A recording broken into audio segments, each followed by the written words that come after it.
الحمد لله وكفى وسلام على عباده الذين اصطفى أما بعد فقد قال رسول الله صلى الله عليه وسلم من حافظ على شفعة الضحى غفر له ذنوبه وإن كانت مثل زبد البحر صدق الله العظيم وصدق رسوله النبي الكريم ونحن على ذلك لمن الشاهدين والشاكرين والحمد لله رب العالمين. ما د اسلام قابل قدر مسلمانانو ورونو، د رمضان مبارک کې کوم اوقات او لمحات دي دا په کومې طریقې سره تیرو، څه اعمال پرون خیل شيو، نن یو بهترین عمل چې دا داسې یو عمل ده نبی علیہ السلام خپل تر مبارک حضرت عباس رضی الله تعالی عنہ ته خودلو. حضرت عباس رضی اللہ تعالیٰ عنہ ته نبی علیہ السلام فرمایل اے ما ګران اتر تا ته زیو تحفه و نخیم، تا ته زیو قیمتي هدیه در نکم، تا ته یو داسې عمل زو نخیم چې لس قسمه ګناهونه پاغي سره الله تبارک و تعالی معاف کی، مخکینی ګناهونه او رستنی ګناهونه ور سره الله تعالی معاف کی، نوی ګناهونه زړه ګناهونه ور سره الله تعالی معاف کی، خطاان کم گناہونا شوی غم ورسر اللہ تعالی معاف کی، قصدن کم گناہونا شوی غم ورسر اللہ تعالی معاف کی، وڑا گناہونا شوی غم درتا اللہ تعالی معاف کی، کہ غٹ گناہونا شوی غم درتا اللہ تعالی معاف کی، کہ پپٹت گناہونا کڑوی غم درتا اللہ تعالی معاف کی، کہ پخکارت کڑوی غم درتا معاف کی. لس قسم گناہونا اللہ تعالی بدی عمل سے رتا تا معاف کی، داسی عمل درتا ہونا خیم. حضرت عباس رضی اللہ تعالی نور تو فرمائے یا رسول اللہ خامخاو خیا. نبی علیہ السلام ورته صلات تسبیح خودلو. صلات تسبیح د څلور رکعات منځ ده. نبی علیہ السلام ورته فرمایل اے ما ګران اتر کایتا وس ورسیږي روزانه دغه منځ کوا، که روزانه نشي کوله هفته کې یوزل کوا، هفته کې نشي کوله میاشتې کې یوزل وکا، اګه په میاشتې کې نشي کوله کم از کم کال کې یوزل کوا، که په کال کې موږ نه رسیږي نو کم از کم ټولې ژوندۍ کې یو کرت خو خامخا وکا. دا داسې بهترین عمل ده. طریقه د دوه طریقې په حدیثو کې د صلات تسبیح راغلي دي. کوم یو چاته آسان و مغه طریقې سره صلات تسبیح وکي. څلور رکعات صلات تسبیح نیت به وکي،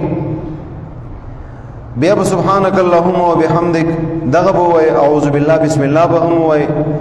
بیا به سورہ فاتحه مو وای او پسې سورت به مو وای. رکوع ته ټیټېدون مخکې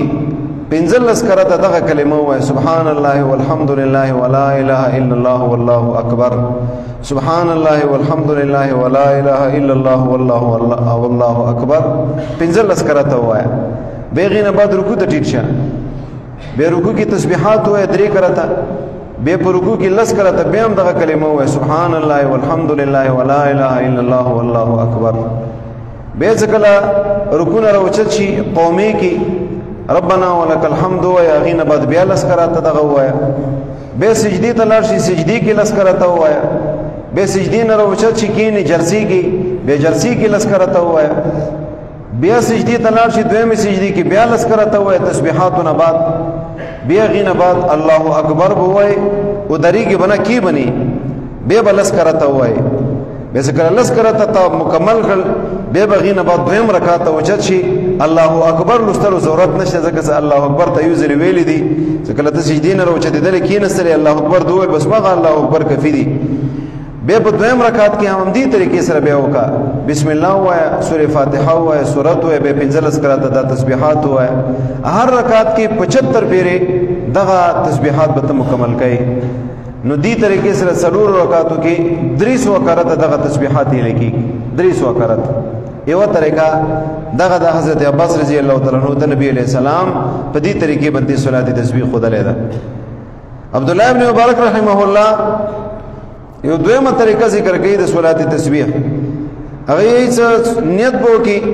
تکبیر تحریمه، تکبیر تحریمین بعد سبحانك اللهم اداب وای، هغه نه بعد بیا پنځلس کرتا دغه کلمه وای سبحان الله والحمد لله ولا اله الا الله والله اکبر پنځلس کرت به اعوذ بالله بسم الله وای به سوره فاتحه وای به سورت وای به رکوع د ټیټدون مخ کې لس کرته دغه کلمه وای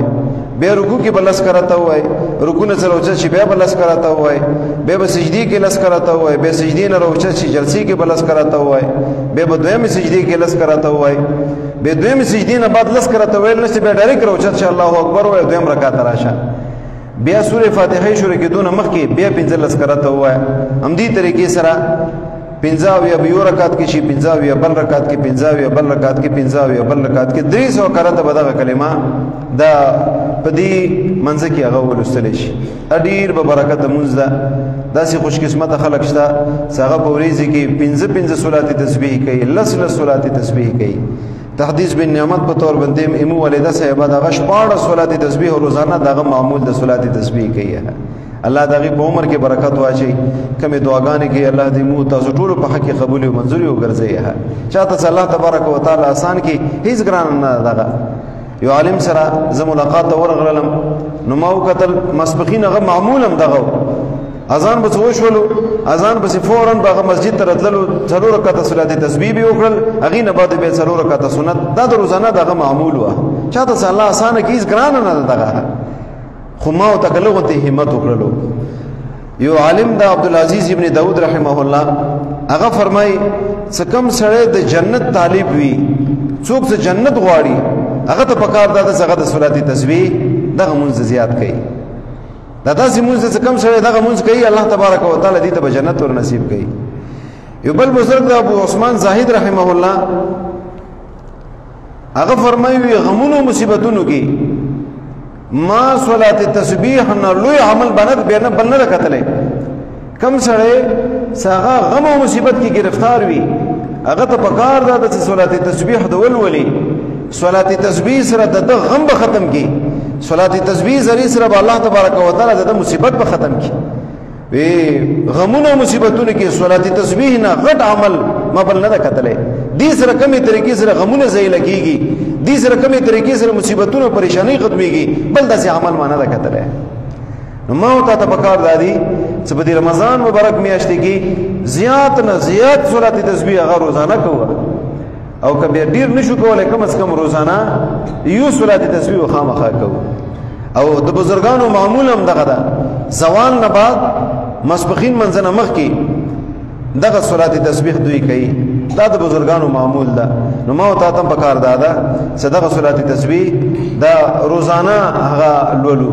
چا اراده ده ان شاء الله سبحانه بلکې نن صلات تسبیح شروع کی ان شاء الله روزانه وکوي ان شاء الله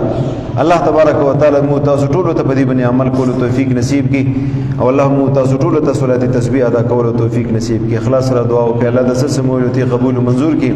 په دې باندې عمل کولو توفیق نصیب کړي الله مو ټول ته د نیکو اعمالو توفیق را نصیب کړي بد اعمالنا الله مو تاسو ټول وساتل کړي الله دې نوجوانانو عمرونو کې برکت واچي والدینو په ژوند کې کامیاب کړي والدینو د پر دنیا او آخرت کې ذریعہ د فخر ذریعہ د نجات وګرځي کوم مشران دي سپینګری دي الله دوی په عمرونو کې برکت واچي صحت او عافیت او ژوند ور نصیب کړي باران متعلق دعا کو الله باران رحمت په قدر حاجت نازل کړي الله کبي ګناه دوی نه بندغه ګناه متماف کړي اچاد ګناه دوی نه بندغه ته ګناه معاف کړي زرت زره باران رحمت نازل کړي ډیرو نارینه او زنانو مسافر دعاګانې وخت دي الله چا څه قسم پریشانی ختم کړي چا رزق تنګ رزق وسیع کړي چا باندې قرضو بجونو نه اخلاص کړي اے الله څه قسم پریشانی هغه پریشانی ورته د خوشالو ذریعہ وګرځي مدرسې ته دعا وکړه الله دې جامع ضرورت غیب نه مهیا کړي اندرونی بیرونی شرور آفات او بلیاتونه وساتل کړي اے الله د مدرسې د ضرورت او حواله سره مو پریشان کړي غیبی نصرت او امداد وکړي الله خلق زونه دې ادارې طرف تمایل کړي کم خلق دې مدرسې سره تعاون کوي ته معلوم دي مسافر دي مقیم دي الله ټول تعاونونه په سخت وخت کې بکار راوستل کړي الله دغه تعاون بدل کې دنیا او آخرت پریشانی ورنه لری کړي الله څومره مدارس مساجد دي مراکز دي خانقاهونه دي علما طلباء مجاهدین حق دي حرمین شریفین دي پر امت مسلمه باندې الله د امن او د خوشحالي چې درونه وګړول کی کلی قوم متعلق دعا وکړه الله د قوم په دینو په دنیا باندې خیسته لري هر قسم آفات او بلیاتونه وساتل کی بدای رنگ بدایونه وساتل کی شپیر سور قومونه دي الله پر امت مسلمه باندې د امن او د خوشحالي چې درونه وګړول کی الله مون ټول ناراضي شي داسې ناراضي شي زغینه بعد ته ناراضګي نوي مملکت خدادات پاکستان حفاظت وکي الله استحکام نصیب کی هر لحاظ سره استحکام نصیب کی الله مټول ناراضي شي او فیدامر الى الله ان الله بصیر بالعباد جزاکم